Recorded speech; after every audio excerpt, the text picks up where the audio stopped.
Good evening, everyone, and welcome to another what plans to be a very fantastic edition of the Celebrity Creator Show. I cannot wait. Kathy, how are you doing tonight?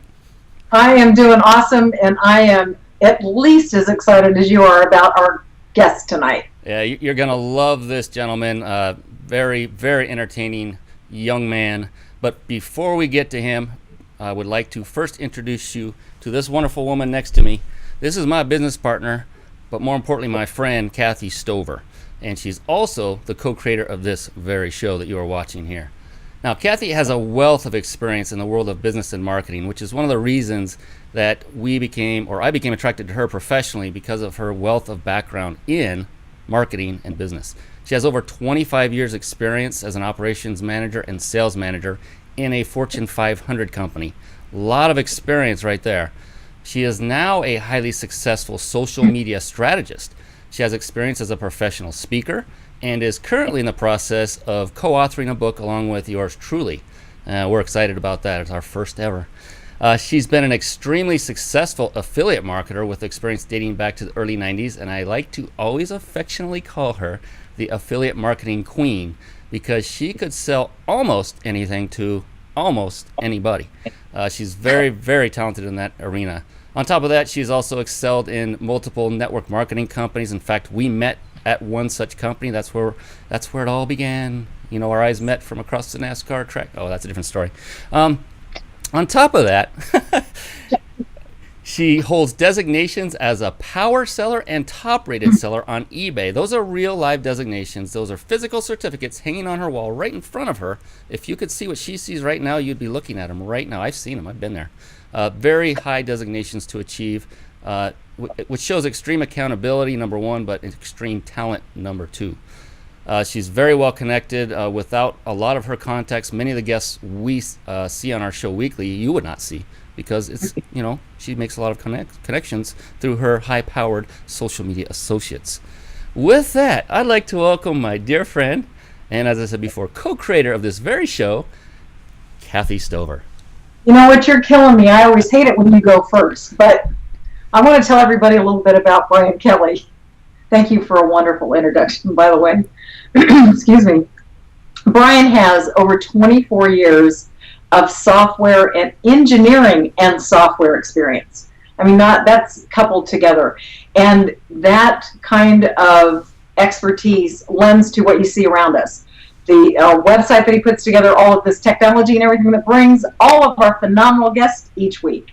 In addition to that, Brian also is a fabulous affiliate marketer. He does really, really well with that. Doesn't share a whole lot about that. He also recently put together, let me back up, recently sold a site that he put together, a Ning site with 50 plus Twitter followers, and made a pretty penny off of that. So that tells you the kind of information and knowledge that he has in assembling that kind of product.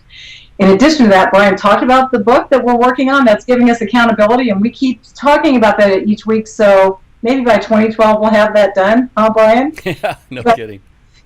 Brian also co-owned a travel-based multi-level marketing company, and as he said, we met while working in an MLM together, so he has that kind of experience as well. Also a speaker, and before I go any further, and I can go on and on and on, I'm seeing like red before my eyes. So Brian, I am just so honored to be on another week, another fabulous show with you. I'm going to turn it back over to you. Thank you so much for a very nice introduction once again. That's the best part of the show. All right, we're done. Good night, everybody. No, I'm just kidding. We have a phenomenal guest lined up for you tonight. You are going to absolutely love this gentleman. Let's get right into introducing this young man. Adam Ace has been a professional comedian and speaker since graduating from college in 1997. In that time, he has been seen on stage on 35 different cruise ships, performed in 49 of the 50 states. We'll have to find out which one he hasn't been to.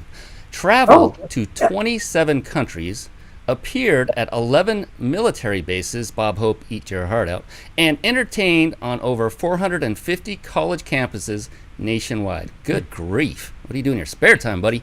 He has headlined casinos in both Atlantic City and Las Vegas, and in 2007, he was selected to perform at the White House. In addition to this, he has twice been named Comedian of the Year, both in 2001 and 2009, by the APCA, which is an organization made up of colleges from around the country. Adam Ace has spoken for and entertained crowds of all ages, all shapes, and all sizes. Refreshing, different, and original are a few words used to describe the contagious personality, and it is contagious, and high energy presentations of Adam Ace. What sets him apart is his interaction with the audience and quick wit that make each presentation different and special to that particular crowd. He is the author of the book, Knock Knock, How to Add Humor to Be a More Effective Speaker. We would like to welcome to our stage our very special guest, the man in red, Adam Ace. Adam, welcome to the Celebrity Creator Show. Welcome. Hey guys, how are you? I am pretty excited to be here, let me tell you. This is awesome. And I love your red shirts, by the way. Thank you for wearing those. I like it. We look like kind of a boy band, girl band that's had a reunion and lost a couple members, and we're trying to pull it back together. I love it. I love it. Kind of like ABBA, but now. But now, I love it. Yes, that's exciting. I love that Brian is already boozing it up. Yeah. To the show. Clear. It's clear stuff. I've just joined the show, and Brian's like, I need a stiff drink immediately, or else I'm not going to make it. This is pretty awesome. This is actually, believe it or not, the first time I've been in a video online setup like this since I tried that video online dating site that my friend recommended. So let's just hope this goes a lot better than that did. Right. Well, geez, I hope so. We aim to please, and we don't want to disappoint. Well, believe me, it can't go any worse than the girl who ended up being from Russia. Russia. It was all going well. She wanted me to send her money, and then it just went downhill. Downhill. She wanted you to send her money before she came here? Yes, come on. Hello. Oh my gosh. Yeah, Well, tell me about it. Well, you know, the thing about our title for tonight is Work Needs Laughter and How to Improve Any Business by Having Fun. Right? Absolutely. And it's like, you know, Brian had mentioned that I worked in the corporate world, and I was in the corporate environment for, I won't even tell you how long, because then you'll be able to count on everybody's fingers and toes how old I am. But at any rate, it was really hard being funny sometimes. But I got to tell you something. My grandmother used to say, all work and no play makes Johnny a dull boy. So do you think she had something on with fun in business, or what do you think there? I'm not familiar with this Johnny character, but yes, my grandmother used to say, don't make that face because your face will freeze like that. Yeah. And I'm not sure really what that meant, but I think probably one of the most underestimated aspects of life that people don't consider is the effect on your life having a job that you dread and hate and despise has on the totality of your entire life and existence. I think they don't realize how much carryover there is into their personal life and their free time and what they do when they're not working, when they have a job that they don't like and are bored and, you know, can't force themselves to get out of bed to go to work in the morning. So to me, I don't know why everybody doesn't want to have a job that they enjoy and have fun doing. I mean, because if you think about it, you're basically going to spend 1/3 of your life sleeping, 1/3 of your life with free time, and 1/3 of your life working. So, you know, why would you want to spend 1/3 of your entire adult life doing something that you don't like doing? That just sounds like a completely terrible life to me. So that's why my whole thing is, you know, enjoy your life all the time, not just a small part of the time. Those are so great. Go ahead. Yeah. Go ahead. Yeah, so getting back to what your grandma said, like, I'll give you an example. You could basically look around at people. Like, I have a friend I graduated college with, and he thought it would be great to be a stockbroker.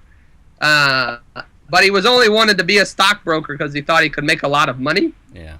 And if you know anything about stockbroking, it's one of the highest stress jobs you could possibly have.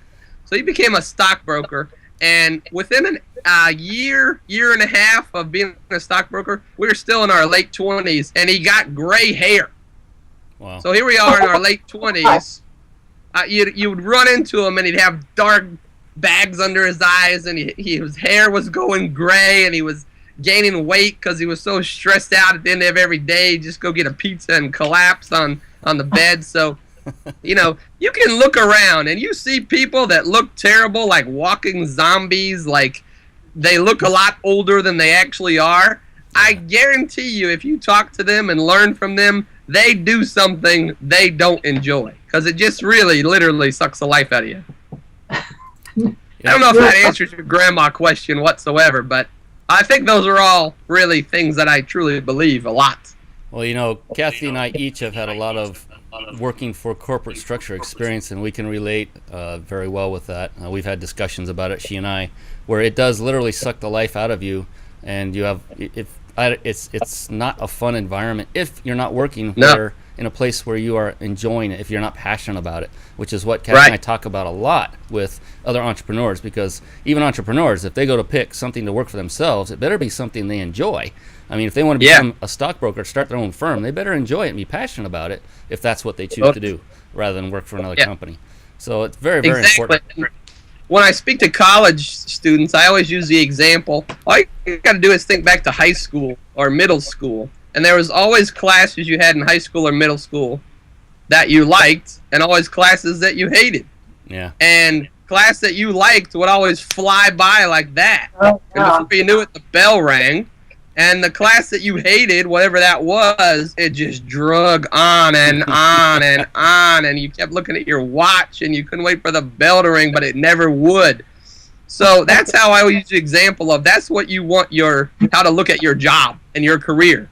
You want to pick the class that you like, not the class that you hate. So, you know. Well, I have to share a little something about fun at work, okay? Fun in business. Because something happened to me. Something happened to me on the way to, does anybody know the rest of that sentence? Anyway. I had it happening to me Santa Fe? Something happened to me on the way to Santa Fe? But I'm headed to Palm Springs tomorrow for Linda Jones's Live Wealthy and Smart Intensive. Brian's going to be there as well. So I decided to wait until this afternoon to go have my nails done. Now this is going to be kind of incorporating fun in the business place, because I went in there and told them that I wanted gel nails. So I thought that they would add little tips to my already existing pretty nice looking nails and then do their thing. So I'm sitting there, and the girl proceeds to clip them all off, the ones that I had. And she starts putting stuff on my nails, and I said, where's the ends? Well, they started talking, and I have no idea what they were saying, but they were cracking up. So if we're talking about fun, and I think they were like saying, oh my gosh, I cut this woman's fingernails off, and oh shoot, we have no more time tonight to put any back on her.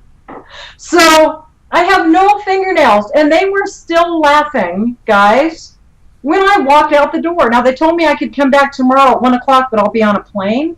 So if we're talking about fun in the workplace and enjoying their job, these guys were having a blast. Well, that is true. I don't know if that's the best example about having excellent customer service, but I see where you're going with that. Yeah. So here's what we want people to learn today. If you want to have fun at your job, speak a language that your customers don't. Yes. Because then you can make fun of them. Exactly. Well, no, I mean, if you think about it like this, bars and restaurants have what's called happy hour. And they've had it for decades and decades. And the only reason they call it happy hour is because everybody's so happy to be out of the job that they don't like. Yeah. Like, how bad is that? Why not have happy days and happy weeks, and just enjoy yourself all the time. And Good point. I mean, like here's a small list of things that happen to people when they have a job they don't like or they don't have any fun working.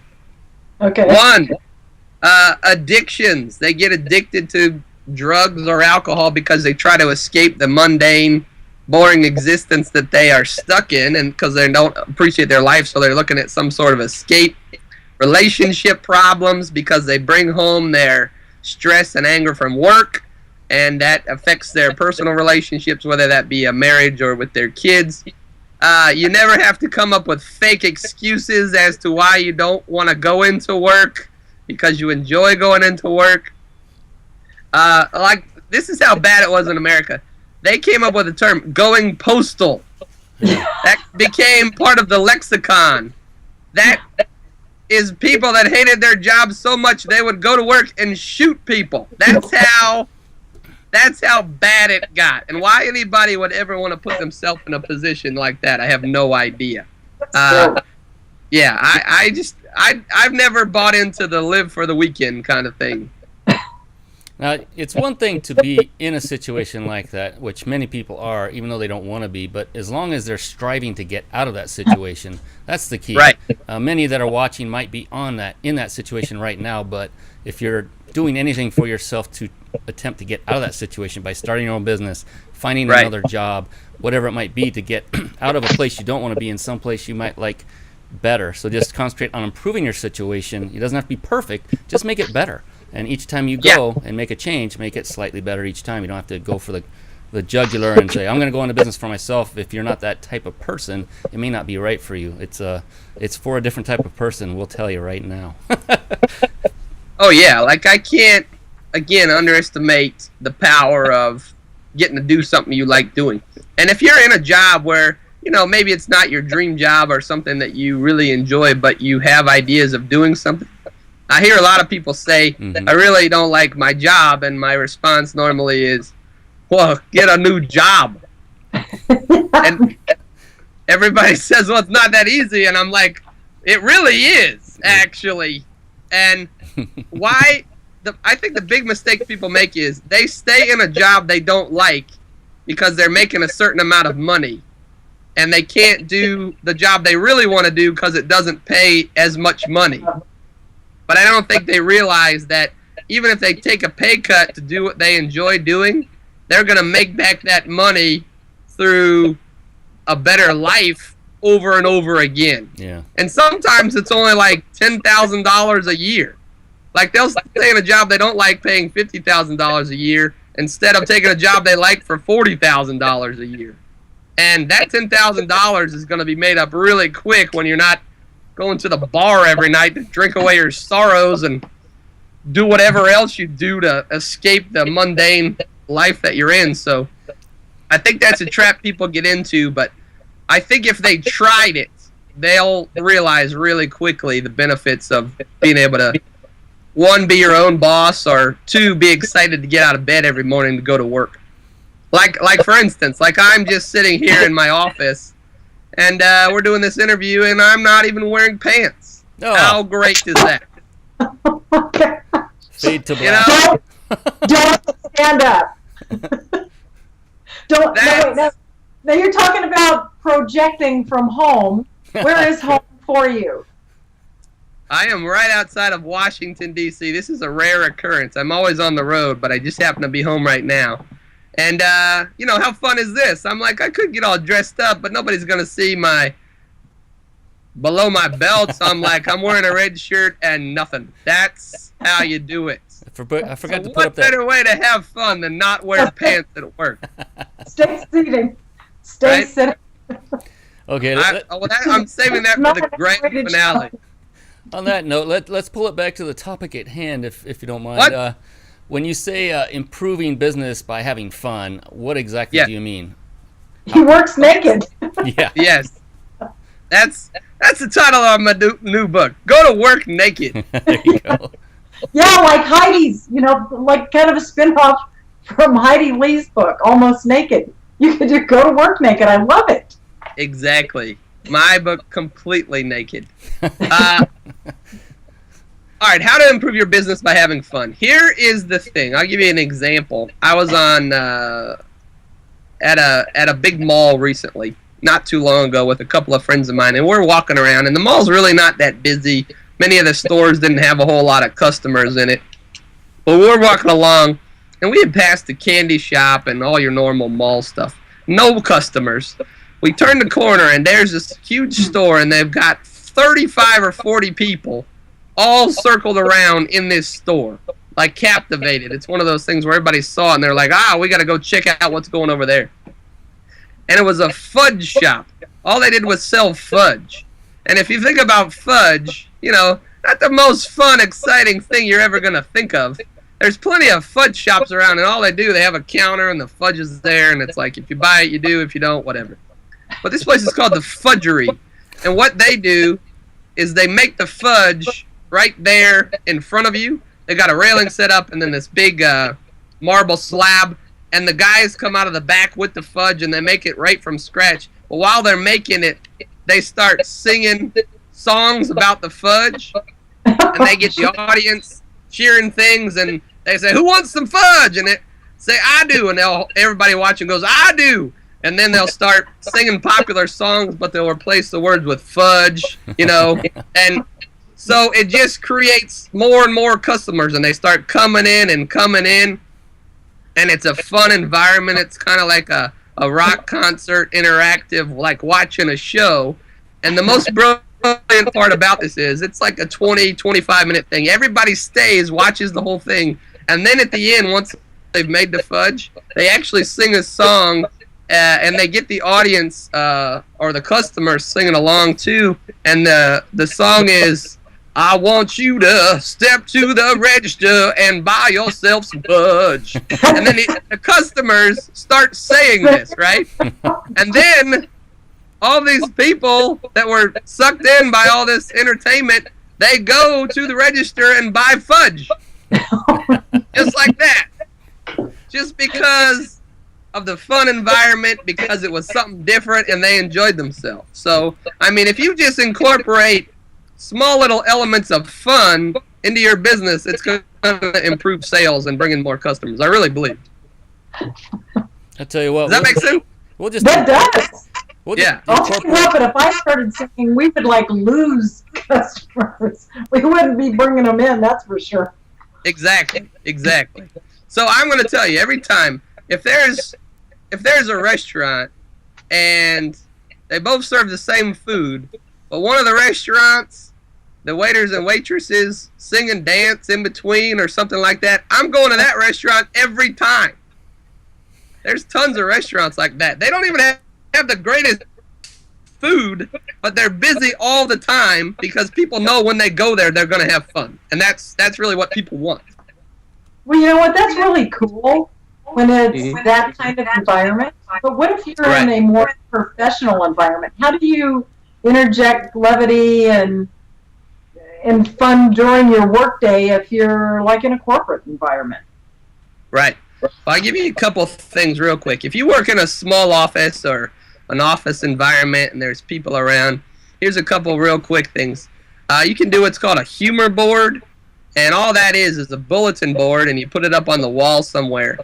And then you just let it known to all the employees that at any point they want to, they can come up and put a funny picture up there, or a funny email they received, or a joke, or a story, or anything or pictures from the corporate party, or whatever they think is going to bring a smile to people's face or make them laugh, or that people will enjoy or have fun looking at.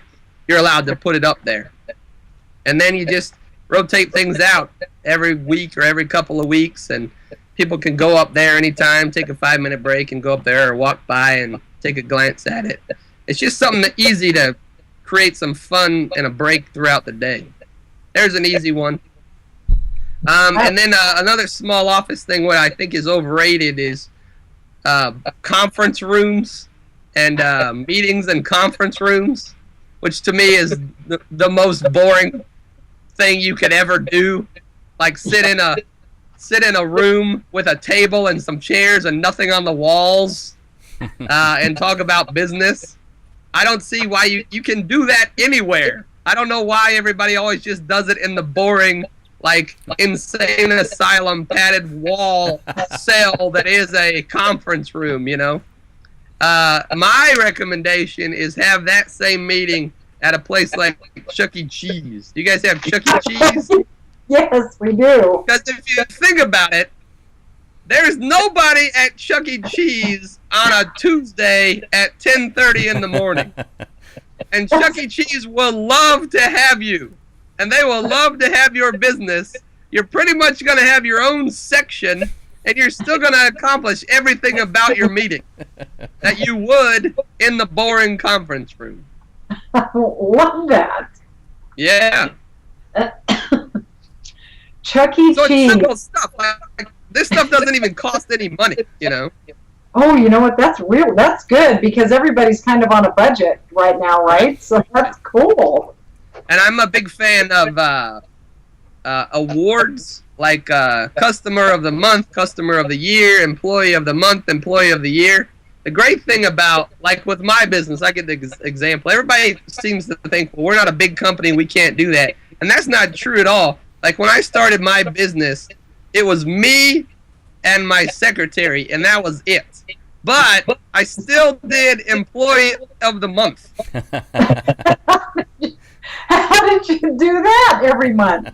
Yeah, like it was great. I made a big announcement every month. Like I would come in and I would stand there and I would say, "Okay, everybody, get ready. I'm about to announce Employee of the Month." It was a tight race. Had a lot of good contributions this month, but the winner is Stephanie. And the best part was I got one of those plaques that you would see like in a fast food restaurant where, you know, it says Employee of the Month, like January, February, March. Then I would just put her name on there every month. But it was, you know, it was different and fun, and she loved it. So, you know, if you do small things like that for people that work for you, they love it. It's awesome. Did she have her own parking place too? As a matter of fact, yeah, like that's the thing. And it's like when I was getting started, I couldn't afford to do a whole bunch of this stuff, so I just did it like low budget, but made it fun. It's like that's my thing. If you can't afford to pay people a lot of money and you don't have a lot of money to work with, you better make it fun, because you will hear people say all the time, "Well, I'll take this job. I'm not going to make a whole lot of money, but I think it'll be a lot of fun." That's how you get people to work for you. Now, let's turn this into, let's say, the corporate environment where it's a little bit more stuffy and there's a lot more people. Let's say a stock brokerage, for instance, where it's really, you know, very conservative, you know, bean counter type mentality. How can you interject fun in a workplace such as that and still come off or come across as professional? Because there's a fine line to draw between being funny and being over the top, out of character, if you will, for what your job entails. Right.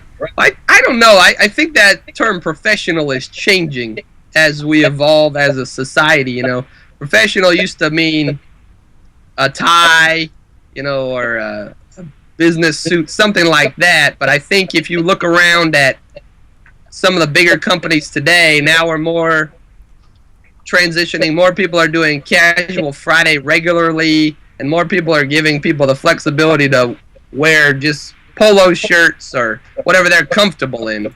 So I think the term professional is kind of changing. I think professional is more in how you treat the customer and how you act around other employees.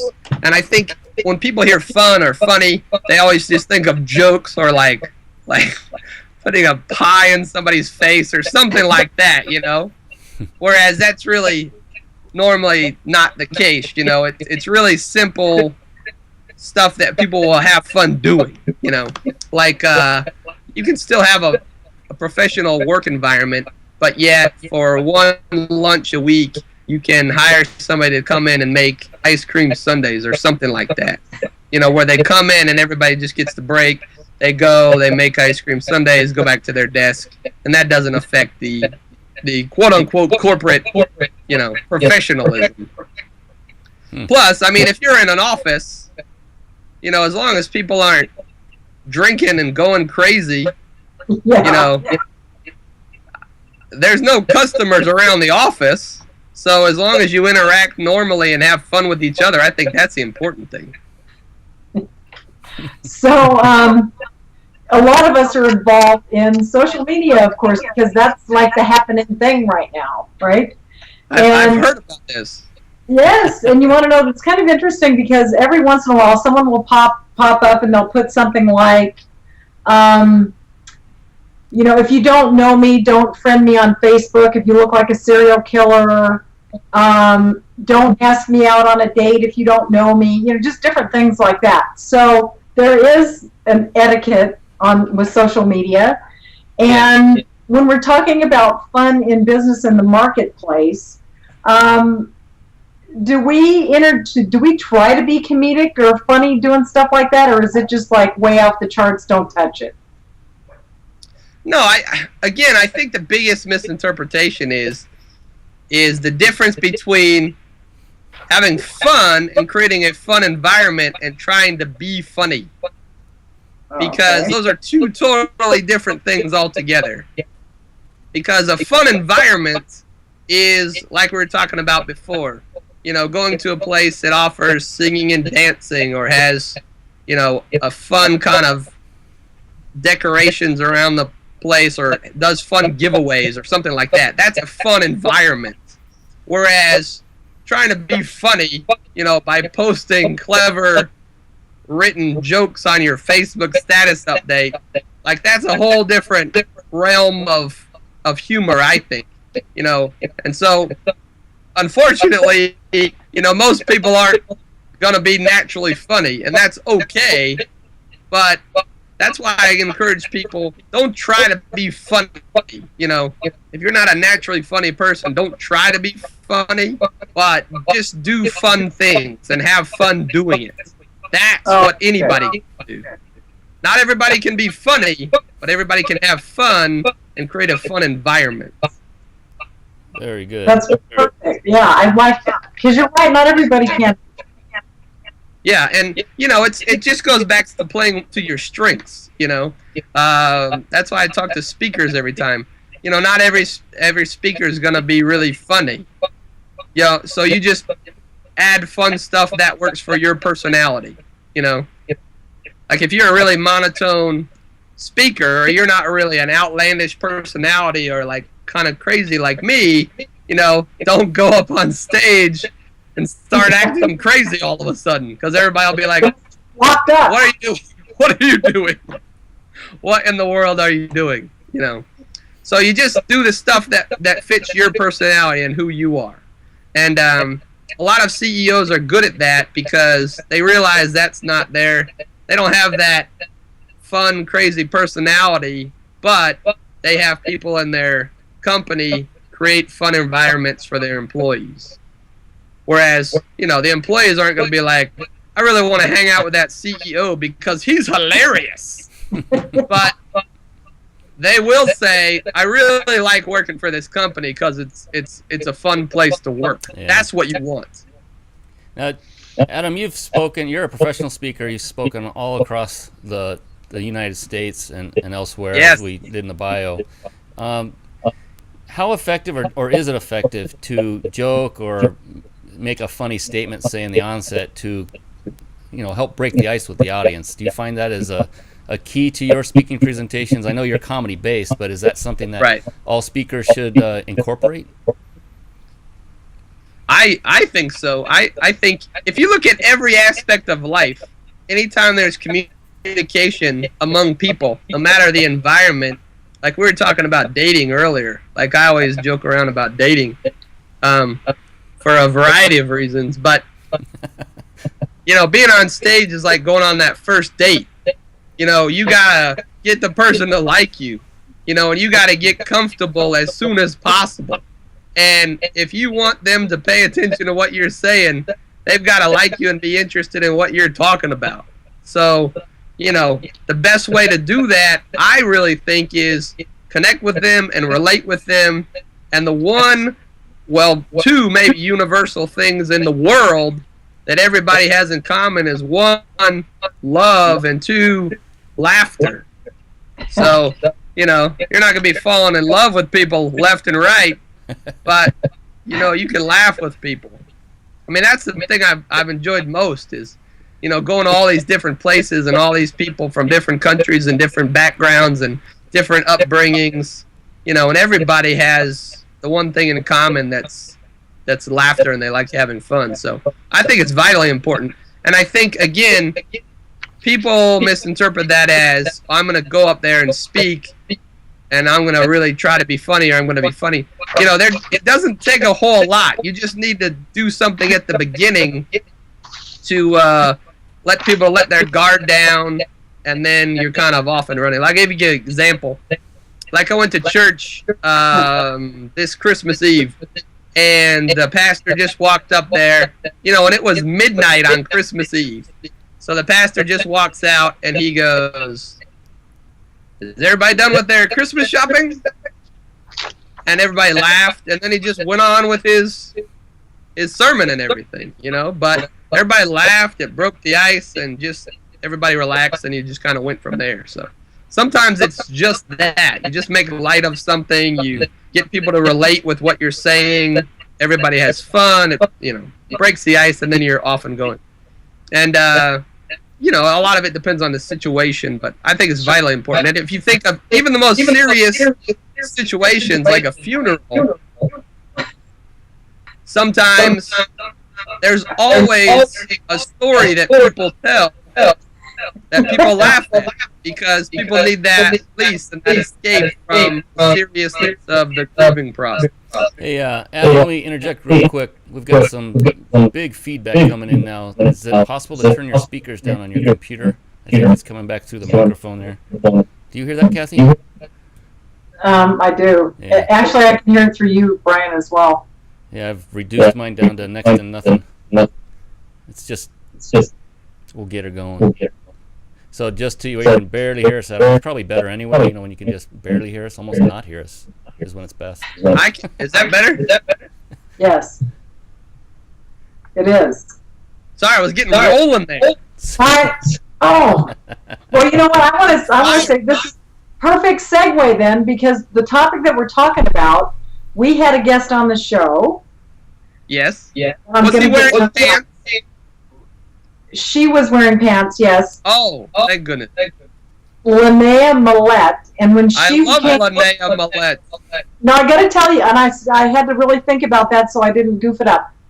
But she was on the show, and she comes on and she says, "Okay, and this is what I do." And she said, "By the way, for those of you who don't know me, if you think I talk funny, it's because I'm German."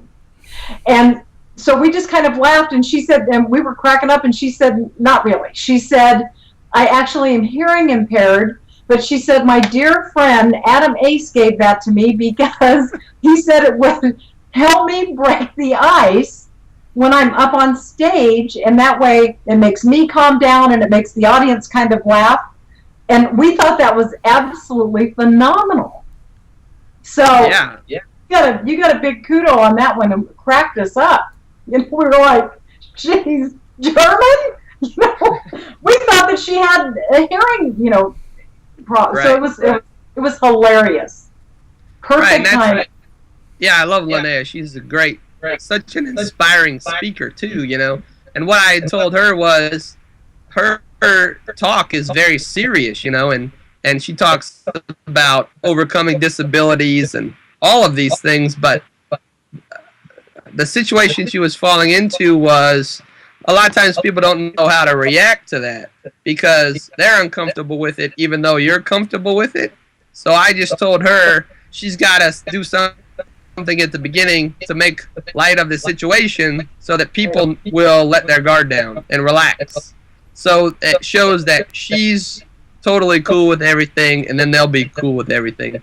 And then she can get on to the inspiring part of her talk. And I was so glad I was able to help her, because she says it's gone great, and she's really gotten a lot out of it. So that's sometimes all you need. Look at that.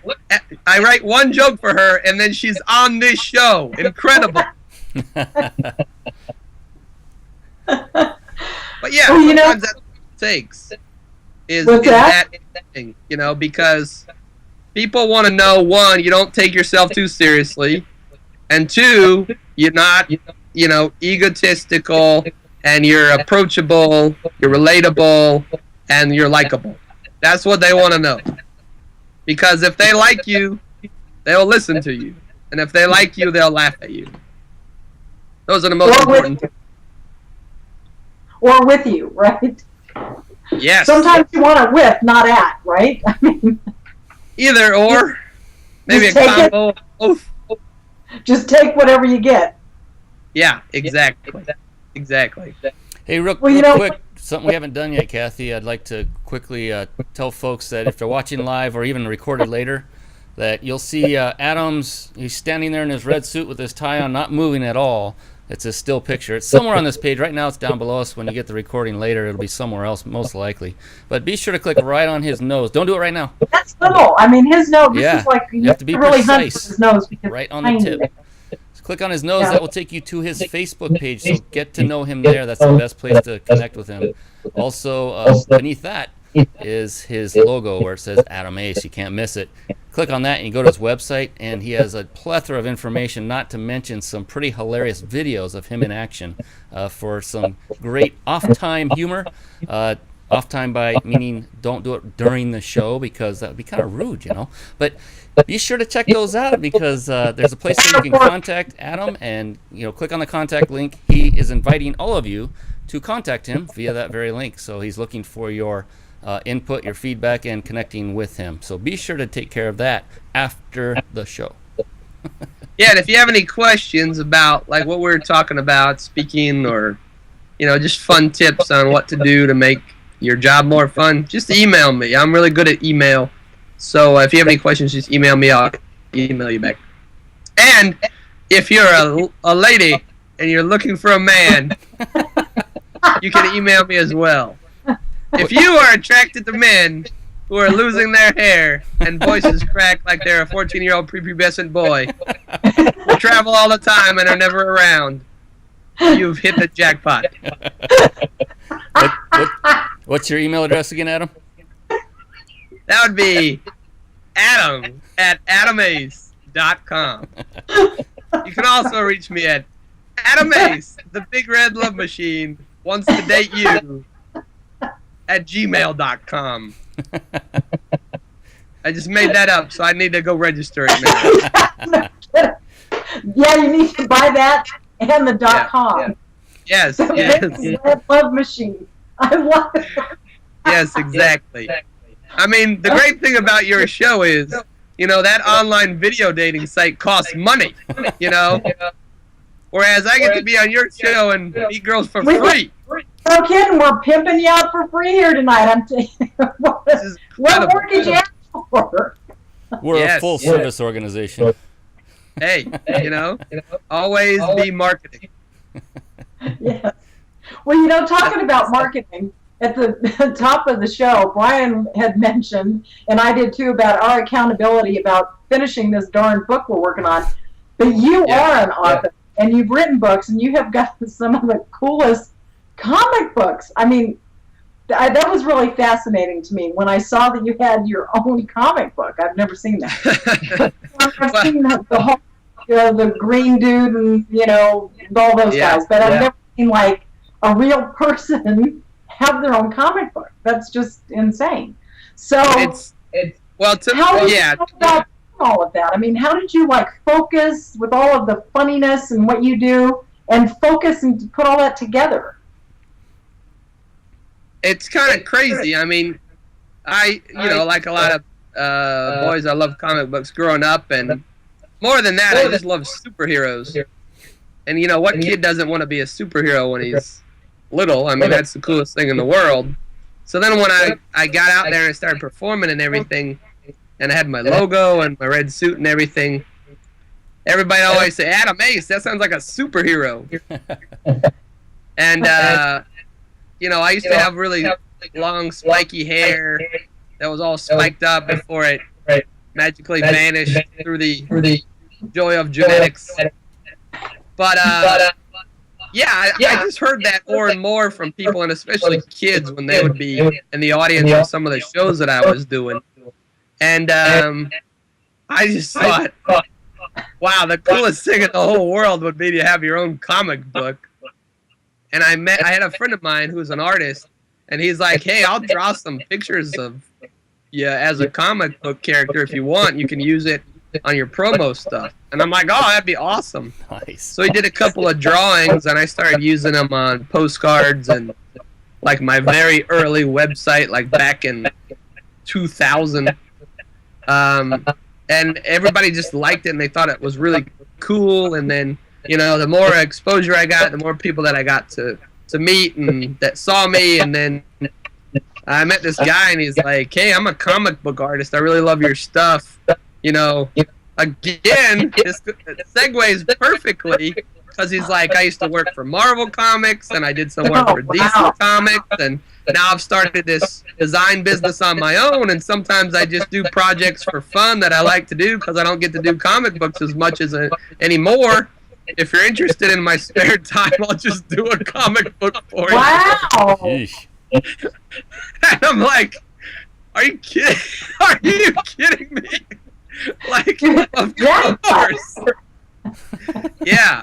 So it was like the greatest thing ever. But again, you know, this guy just loved it, and he got away from doing what he was doing, and he's like, man, I'll just do it for you for fun. And I wrote the script and came up with all the ideas, and then I wrote it out and kind of a script treatment for it, and I just emailed it to him, and he drew it all up. And I sent him notes, and he sent back, and then he colored it. And, I mean, it was great. I mean, who would ever think something like that happened? It was just amazing. That is amazing. Now you have a book as well, right? Yeah. I wrote 2 books. They're about as different of titles as you could possibly have for one author. I will tell you them. One is called Knock Knock, How to Add Humor to Be a More Effective Speaker, and that has to do with some of the stuff that we talked about earlier. And that's if you're a sales presenter, motivational speaker, teacher, pastor, anybody who's on stage in front of people talking, this gives you tips and ideas on how to add humor to do what you do. And again, like you said, break down the walls, make people comfortable, make them laugh, and get on with your educational content. And then I wrote another book that is called Funny Tricks to Chicks, How to Get Dates Without Being Rich or Famous. Oh, jeez. And it's just all funny ideas on how to meet girls, because there's really 3 ways you can date girls who are out of your league, and that's 1, be very rich, 2, be very famous, or 3, be very, very funny. So I recommend the funny, because it's kind of hard to be rich or famous if you're not. Very important. So I'll send you a copy of that. Well, can't folks get to your comic books as well as your books on your website through that Adam Ace logo beneath us? Yep. Just go right on adamace.com. The comic books are in the fan section, so check them out. Let me know what you think. It's a lot of fun, and kids really love them, and they're good for adults too. Thank goodness. Mm-hmm. All right. We don't want any X-rated comic books going to kids. No. And I'm wearing pants all through the comic book, so no need to worry. Good point. Glad you clarified that one little. You did say it was kid friendly, so we kind of assumed that, but it's good to actually state that. That's good. Exactly.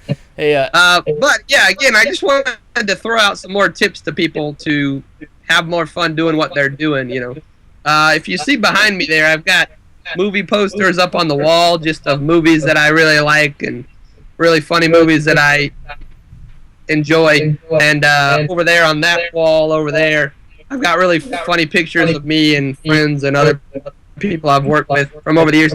And not enough people do that, you know. Put stuff up around your desk and around on your walls that are going to make you smile or make you laugh or bring back funny memories of stuff that you've done. That's an easy one that anybody can do. And the other one is, you know, people forget to think like a child when they become an adult. So you should do fun stuff that you did when you were a kid, because kids laugh all the time, and then adults get away from that. So, you know, do all the stuff you did when you were in school, like, you know, draw on your notebook that you take notes on, and, you know, make a little heart with you and your husband or wife's name, and draw an arrow through it, and, you know, get a brightly colored one or a funky colored one, or put stickers on it, or, you know, get little action figurines and put them on your desk, or something that, you know, something just going to make you smile and laugh and have fun when you're working. That is excellent. That is excellent advice. And I think that, you know, too, even working at home, because a lot of us are entrepreneurial that have offices that are in our home. And oftentimes we forget about the keeping ourselves occupied and being fun while we're doing what we're doing. Right. And so I think I'm gonna go get some balloons when I get back and put balloons in here. And you know, and everybody has something different that they enjoy and they have fun with, and that makes them smile and makes them laugh. Just figure out what that is and do that. And here, I'll give you two quick ones that are winners. Trust me, because I do this all the time. A lot because I travel. You know, now with entrepreneurs and small businesses and people working from home, we basically do everything online or with our computer. Yes. But for some reason, we get stuck in this mindset of, I've got to work on my computer, at my desk, at my office. And that's it. And even though we have a laptop, we never take the laptop anywhere. We can work anywhere we want. I mean, so here's what I do all the time. I call this VIP lunch. And here's what you do. You pick your favorite restaurant, and you go after lunch hour, so like 1 o'clock or something like that, and then you bring your laptop, you bring your notebooks, whatever, and then you just go, and you just tell them right up front, hey, listen, I'm going to be here for a little while, I got some work to do, but I'm going to eat, you know, if you just keep bringing me drinks, I'll tip you very, very well. And they will let you stay as long as you want. It is amazing. And you basically have somebody waiting on you hand and foot as you work.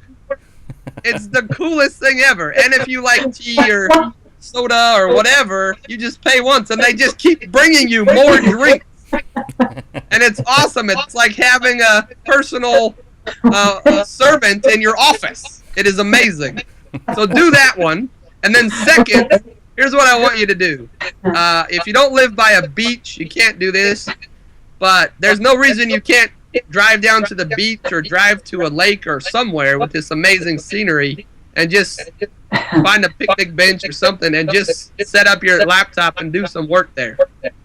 And if you're not anywhere near like that, here's what you do. You find a nice hotel, and you go to the hotel, again, mid-afternoon, which is when they're transferring over from people checking out to people in, and you go and sit by the pool of the fancy hotel, and you set up your laptop, and that's where you do your work, and no one will bother you.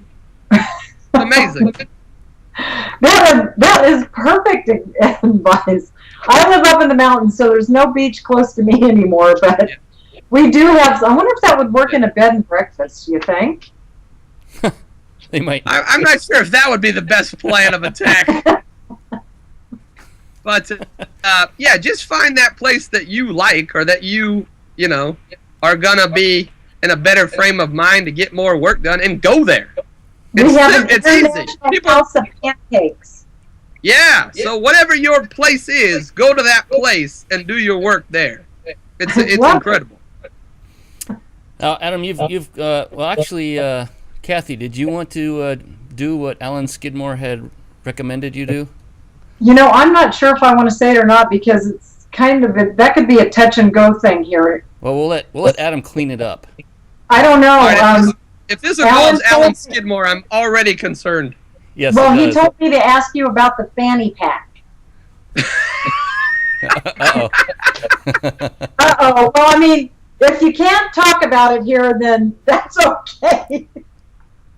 Well, the fanny pack, I don't know if people are familiar with what a fanny pack it is, but it's like a man purse that you wear around your waist. Yes. And it's like kryptonite to women. It's like women are Superman and the fanny pack is kryptonite. It's apparently not cool to wear a fanny pack anymore. But I travel all the time, and I got passports and wallets, cell phones, iPods. I mean, all this stuff that is vitally important to my business. And I'm very absent-minded. I need somewhere to keep all of it so I don't lose it. And I've never lost anything since I started wearing the fanny pack.